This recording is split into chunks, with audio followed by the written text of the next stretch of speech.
हरिः ओं श्रीमद्वाल्मीकीरामायणे अयोध्याकाण्डे द्वादशाधिकशततमः सर्गः। ऋषियों का भरत को श्री राम की आज्ञा के अनुसार लौट जाने की सलाह देना, भरत का पुनः श्री राम के चरणों में गिरकर चलने की प्रार्थना करना, श्री राम का उन्हें समझाकर अपनी चरण पादुका देकर उन सबको विदा करना। तम प्रतिम जित्तेजोभ्यां भ्रातृभ्यां रोमहर्षणं विस्मिता संगमं प्रेक्ष्य समुपेता महर्षयः। उन अनुपम तेजस्वी भ्राताओं का वह रोमांचकारी समागम देख वहां आए हुए महर्षियों को बड़ा विस्मय हुआ। अंतर्हिता मुनिगणा स्थिताश्च परमर्षयः तौ भ्रातरौ महाभागौ काकुत्सौ प्रशंससिरे। अंतरिक्ष में अदृश्य भाव से खड़े हुए मुनि तथा वहां प्रत्यक्ष रूप में बैठे हुए महर्षि उन महान भाग्यशाली ककुत्सवंशी बंधुओं की इस प्रकार प्रशंसा करने लगे। सदार्यौ राजपुत्रौ द्वौ धर्मज्ञौ धर्मविक्रमौ श्रुत्वा वयं हि सम्भाषामुभयोः स्पृहयामहे। ये दोनों राजकुमार सदा श्रेष्ठ धर्म के ज्ञाता और धर्म मार्ग पर चलने वाले हैं। इन दोनों की बातचीत सुनकर हमें उसे बारंबार सुनने रहने की इच्छा होती है। ततस्पृशिगणाः क्षिप्रं दशग्रीववधैषिणः भारतं राजशार्दूलमित्युचु संगतावचः। तदनंतर दशग्रीव रावण के वध की अभिलाषा रखने वाले ऋषियों ने मिलकर राजसिंह भरत से तुरंत ही यह बात कही। कुले जात महाप्राज्ञ महावृत्त महायशः ग्राह्यं रामस्य वाक्यं ते पितरं यत्यवेक्षसे।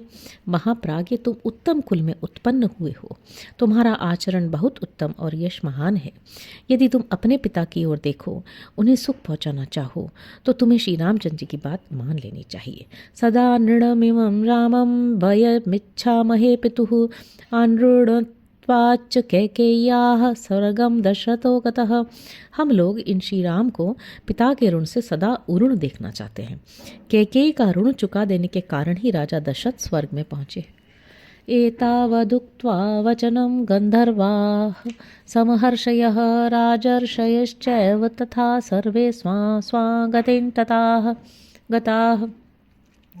इतना कहकर वहां आए हुए गंधर्व महर्षि और राजर्षि सब अपने अपने स्थान की ओर चले गए। लादिस्तस्तेन वाक्येन शुशुभे शुभदर्शनः राम संहृष्टवदनस्ता नृषीनभ्यपूजयत्। जिनके दर्शन से जगत का कल्याण हो जाता है, वे भगवान श्री राम महर्षियों के वचन से बहुत प्रसन्न हुए। उनका मुख हर्षोल्लास से खिल उठा। इससे उनकी बड़ी शोभा हुई और उन्होंने उन महर्षियों की सादर प्रशंसा की। त्रस्तगात्रस्तु भरतस्य वाचा सज्जमानया कृतांजलिरिदं वाक्यं राघवं पुनरब्रवीत्। परंतु भरत का सारा शरीर थर्रा उठा। वे लड़खड़ाती हुई जबान से हाथ जोड़कर श्री रामचंद्र जी से बोले, राम धर्ममिमं प्रेक्ष्य कुल धर्मानुसंततं कर्तुमर्हसि काकुत्स मम मातुश्च याचनाम। ककुत्स कुलभूषण श्री राम, हमारे कुल धर्म से संबंध रखने वाला जो ज्येष्ठ पुत्र का राज्य ग्रहण और प्रजा पालन रूप धर्म है, उसकी ओर दृष्टि डालकर आप मेरी तथा माता की याचना सफल कीजिए। रक्षितुं सुमहत् राज्यं मेकस्तु नोत्सहे पौरजानपदांश्चापि रक्तान् रञ्चयितुं तदा। मैं अकेला ही इस विशाल राज्य की रक्षा नहीं कर सकता तथा आपके चरणों में अनुराग रखने वाले इन पुरवासी तथा जनपदवासी लोगों को भी आपके बिना प्रसन्न नहीं रख सकता। ज्ञात यश्चापि योधाश्च मित्राणि सुहृदश्च नः त्वामेव हि प्रतीक्षन्ते पर्जन्यमेव कर्षकाः। जैसे किसान मेघ की प्रतीक्षा करते रहते हैं, उसी प्रकार हमारे बंधु बांधव, योद्धा, मित्र और सुहृद सब लोग आपकी ही बाट जोहते हैं। इदं राज्यं महाप्राज्ञ स्थापय प्रतिपद्य हि शक्तिमान सहि काकुत्स्थ लोकस्य परिपालने। महाप्राज्ञ, आप इस राज्य को स्वीकार करके दूसरे किसी को इसके पालन का भार सौंप दीजिए। वहीं पुरुष आपके प्रजावर्ग अथवा लोक का पालन करने में समर्थ हो सकता है। एवं मुक्त्वा पतत् भ्रातुपादयोर्भरतस्तदा भृशं सम्प्रार्थयामास राघवेति प्रियं वदन्। ऐसा कहकर भरत अपने भाई के चरणों पर गिर पड़े। उस समय उन्होंने श्री रघुनाथ जी से अत्यंत प्रिय वचन बोलकर उनसे राज्य ग्रहण करने के लिए बड़ी प्रार्थना की। तमङ्के भ्रातरं कृत्वा रामो वचनमब्रवीत् श्यामं नलिनपत्राक्षं मत्तहंसस्वर स्वयं। तब श्री रामचंद्र जी ने श्याम वर्ण कमल नयन भाई भरत को उठाकर गोद में बिठा लिया और मदमत्त हंस के समान मधुर स्वर में स्वयं ये बात कही। आगता त्वामियं बुद्धि स्वजा वैनयिकी चया पुरुष मुत्सह से यतात रक्षितुं पृथिवीमपि। तात, तुम्हें जो यह स्वाभाविक विनयशील बुद्धि प्राप्त हुई है, इस बुद्धि के द्वारा तुम समस्त भूमंडल की रक्षा करने में भी पूर्ण रूप से समर्थ हो सकते हो। आमात्यैश्च सुहृद्भिश्च बुद्धिमद्भिश्च मंत्रिभिः सर्वकार्याणि सम्मन्त्र्य महान्त्यपि हि कारय। इसके सिवा आमात्यों, सुहृदों और बुद्धिमान मंत्रियों से सलाह लेकर उनके द्वारा सब कार्य, वे कितने ही बड़े क्यों न हो, करा लिया करो। लक्ष्मीश्चन्द्रादपेयाद् वा हिमवान् वा हिमं त्यजेत तीयात् सागरो वेलां न प्रतिज्ञामहं पितुः। चंद्रमा से उसकी प्रभा अलग हो जाए, हिमालय हिम का परित्याग कर दे, अथवा समुद्र अपनी सीमा को लांघ कर आगे बढ़ जाए, किंतु मैं पिताजी की आज्ञा नहीं तोड़ सकता। कामाद् वा तात लोभाद् वा मात्रा तुभ्यमिदं कृतं न तन्मनसि कर्तव्यं वर्तितव्यं च मातृवत्। तात, माता कैकेयी ने कामना से अथवा लोभवश तुम्हारे लिए जो कुछ किया है उसको मन में न लाना और उसके प्रति सदा वैसा ही बर्ताव करना जैसा अपनी पूजनीय माता के प्रति करना उचित है। एवं ब्रुवाणं भरत कौसल्या सुतमब्रवीत् तेजसादित्य संकाशं प्रतिपच्चंद्र दर्शनम। जो सूर्य के समान तेजस्वी हैं तथा जिनका दर्शन प्रतिपदा द्वितीय के चंद्रमा की भांति आह्लादजनक है, उस कौसल्यानंदन श्री राम के इस प्रकार कहने पर भरत उनसे यूं बोले। अधिरोहार्य पादाभ्यां पादुके हेमभूषिते ते ही सर्वलोकस्य योगक्षेमं विधास्यतः। आर्य, ये दो सुवर्ण भूषित पादुकाएं आपके चरणों में अर्पित है, आप इन पर अपने चरण रखें, ये ही संपूर्ण जगत के योगक्षेम का निर्वाह करेंगी। सोधिरुह्य नर व्याघ्र पादुके व्यवमुच्य च प्रायच्छत सुमहातेजा भरताय महात्मने। तब महातेजस्वी पुरुष सिंह श्री राम ने उन पादुकाओं पर चढ़कर उन्हें फिर से अलग कर दिया और महात्मा भरत को सौंप दिया। स पादुके संप्रणम्य रामं वचनमब्रवीत् चतुर्दश ही वर्षाणि जटाचीरधरो ह्यहं फलमूलाशनो वीर भवेयं रघुनंदन तवागमनमाकांक्षन् वसन वै नगराद् बहिः। तव पादुकयोर्नस्य राज्यतंत्रं परंतप। उन पादुकाओं को प्रणाम करके भरत ने श्री राम से कहा, वीर रघुनंदन, मैं भी 14 वर्षों तक जटा और चीर धारण करके फलमूल का भोजन करता हुआ आपके आगमन की प्रतीक्षा में नगर से बाहर ही रहूंगा। परंतप इतने दिनों तक राज्य का सारा भार आपकी इन चरण पादुकाओं पर ही रखकर मैं आपकी बाट जोता रहूंगा। चतुर्दशे ही संपूर्णे वर्षे हनि रघुत्तमा न द्रक्ष्यामि यदि त्वां तु प्रवेक्ष्यामि हुताशनम। रघुकुल शिरोमणि, यदि 14वां वर्ष पूर्ण होने पर नूतन वर्ष के प्रथम दिन ही मुझे आपका दर्शन नहीं मिलेगा तो मैं जलती हुई आग में प्रवेश कर जाऊंगा। तथेति च प्रतिज्ञाय तम परिष्वज्य सादरं शत्रुघ्नं च परिष्वज्य वचनं विच्छेदमब्रवीत्। श्री रामचंद्र जी ने बहुत अच्छा कहकर स्वीकृति दी और बड़े आदर के साथ भरत को हृदय से लगाया। तत्पश्चात शत्रुघ्न को भी छाती से लगाकर ये बात कही। मातरं रक्ष कैकेयी मारोषं कुरुतां प्रति मया च सीतया चैव शप्तोऽसि रघुनन्दन। इत्युक्त्वा श्रुपदप्रीताक्षो भ्रातरं विससर्जः। रघुनंदन, मैं तुम्हें अपनी और सीता की शपथ दिलाकर कहता हूँ कि तुम माता कैकेयी की रक्षा करना, उनके प्रति कभी क्रोध न करना। इतना कहते कहते उनकी आंखों में आंसू उमड़ आए। उन्होंने व्यथित हृदय से भाई शत्रुघ्न को विदा किया। सपादुके ते भरत स्वलंकृते महोज्वले संपरिक्रीय धर्मवित् प्रदक्षिणं चैव चकार राघवम चकार चैवोत्तम नागमूर्धनि। धर्मज्ञ भरत ने भली भांति अलंकृत की हुई उन परम उज्ज्वल चरण पादुकाओं को लेकर श्री रामचंद्र जी की परिक्रमा की तथा उन पादुकाओं को राजा की सवारी में आने वाले सर्वश्रेष्ठ गजराज के मस्तक पर स्थापित किया। अथानुपूर्वया प्रतिपूज्य तंजनम गुरुंश्च मंत्रीन् प्रकृतिस्तथानुजौ व्यसर्जयत् राघव वंशवर्धन स्थित स्वधर्मे हिमवा निवाचल।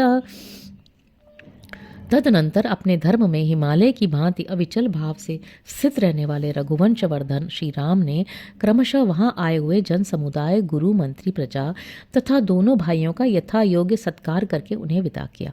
तम मातरो बाष्पगृहीत कंठ्यो दुःखेन नामंत्रियुतम हिषेकु सचैव मातृरभिवाद्य सर्वा रुदन कुटीम स्वाम प्रविवेश राम।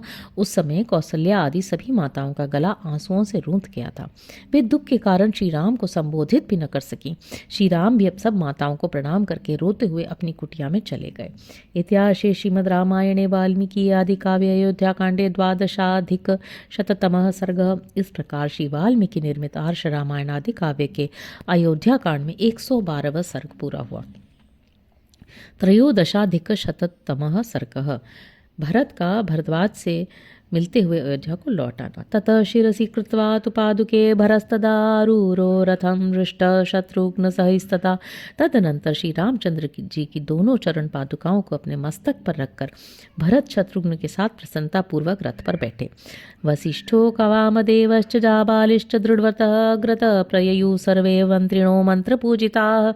वशिष्ठ, वामदेव तथा दृढ़ता पूर्वक उत्तम व्रत का पालन करने वाले जाबाली आदि सभी मंत्री जो उत्तम मंत्रणा देने के कारण सम्मानित थे, आगे आगे चले। मंदाकिनीं नदीं रम्या प्राङ्मुखास्ते ययुस्तदा प्रदक्षिणं च कुर्वाणाश्चित्रकूटं महागिरिम। वे सब लोग चित्रकूट नामक महान पर्वत की परिक्रमा करते हुए परम रमणीय मंदाकिनी नदी को पार करके पूर्व दिशा की ओर प्रस्थित हुए। पश्यन् धातु सहस्राणि रम्याणि विविधानि च प्रययो तस्य पार्श्वेन ससैन्यो भरस्तथा। उस समय भरत अपनी सेना के साथ सहस्त्रों प्रकार के रमणीय धातुओं को देखते हुए चित्रकूट के किनारे से होकर निकले। अधूरा चित्रकूटस्य ददर्श भरस्तदा आश्रमं यत्र स मुनिर्भरद्वाज कृतालयः। चित्रकूट से थोड़ी ही दूर जाने पर भरत ने वह आश्रम देखा जहाँ मुनिवर भरद्वाज निवास करते थे। स तमाश्रममागम्य भरद्वाजस्य वीर्यवान् अवतीर्य रथात् पादौ ववन्दे कुलनन्दनः। अपने कुल को आनंदित करने वाले पराक्रमी भरत महर्षि भरद्वाज के उस आश्रम पर पहुंचकर रथ से उतर पड़े और उन्होंने मुनि के चरणों में प्रणाम किया। ततो हृष्टो भरद्वाजो भरतं वाक्यमब्रवीत् अपि कृत्यं कृतं तात रामेण च समागतम्।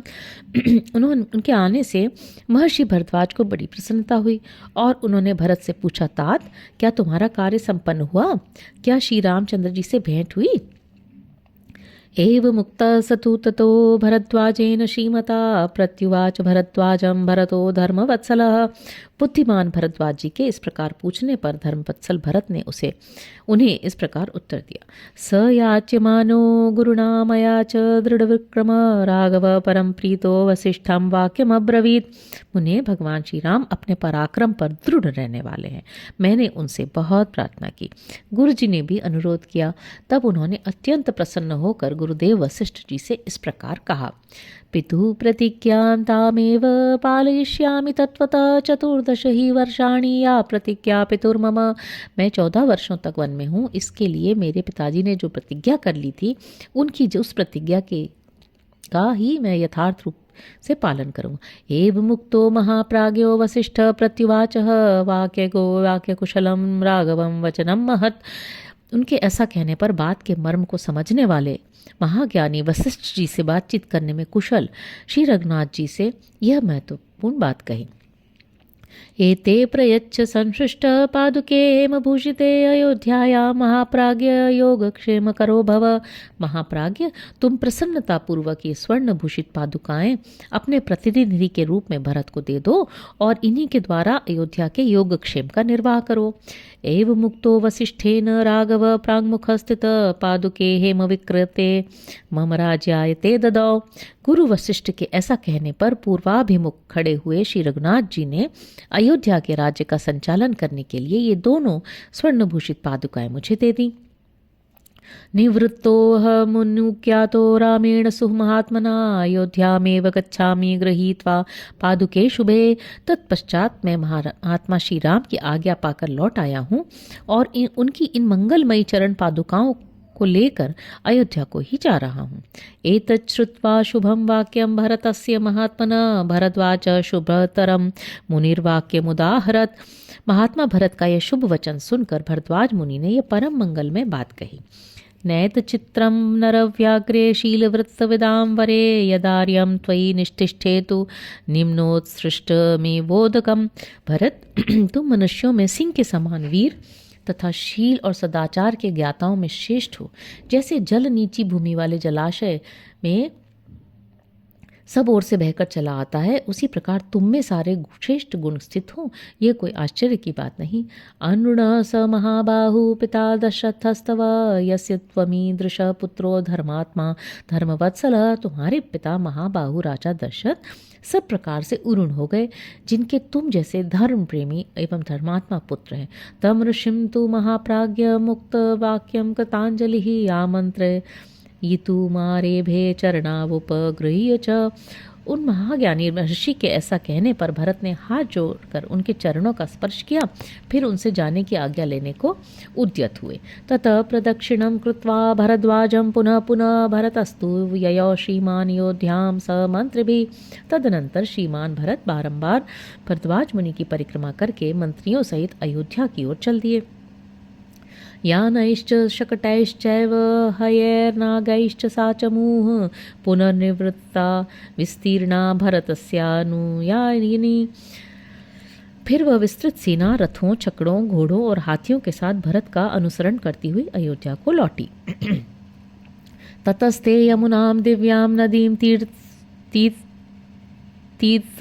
तीर्थोर्मिमालिनीं ददृशुस्तां पुनः सर्वे गंगां शिवजलां नदीं। तत्पश्चात आगे चलकर उन सब लोगों ने तरंगमालाओं से सुशोभित दिव्य नदी यमुना को पार करके पुनः शुभ सलिला गंगा जी का दर्शन किया।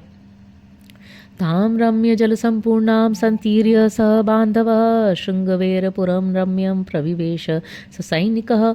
फिर बंधु बांधवों और सैनिकों के साथ मनोहर जल से भरी हुई गंगा के भी पार होकर वे परम रमणीय शृंगवेरपुर में जा पहुँचे। शृंगवेरपुरात् भूय अयोध्यां संददर्शः। अयोध्यां तु तदा दृष्ट्वा पित्रा भात्रा विवर्जितां भरतो दुःख संतप्तः सारथिं चेदमब्रवीत्। शृंगवेरपुर से प्रस्थान करने पर उन्हें पुनः अयोध्यापुरी का दर्शन हुआ, जो उस समय पिता और भाई दोनों से विहीन थी। उसे देखकर भरत ने दुख से संतप्त हो सारथी से इस प्रकार कहा। सारथे पश्य विध्वस्ता अयोध्या न प्रकाशते निराकारा निरानंदा दीना प्रतिहतस्वना। सारथी सुमंत्र जी, देखिए, अयोध्या की सारी शोभा नष्ट हो गई है, अतः यह पहले की भांति प्रकाशित नहीं होती। इसका वह सुंदर रूप व आनंद जाता रहा।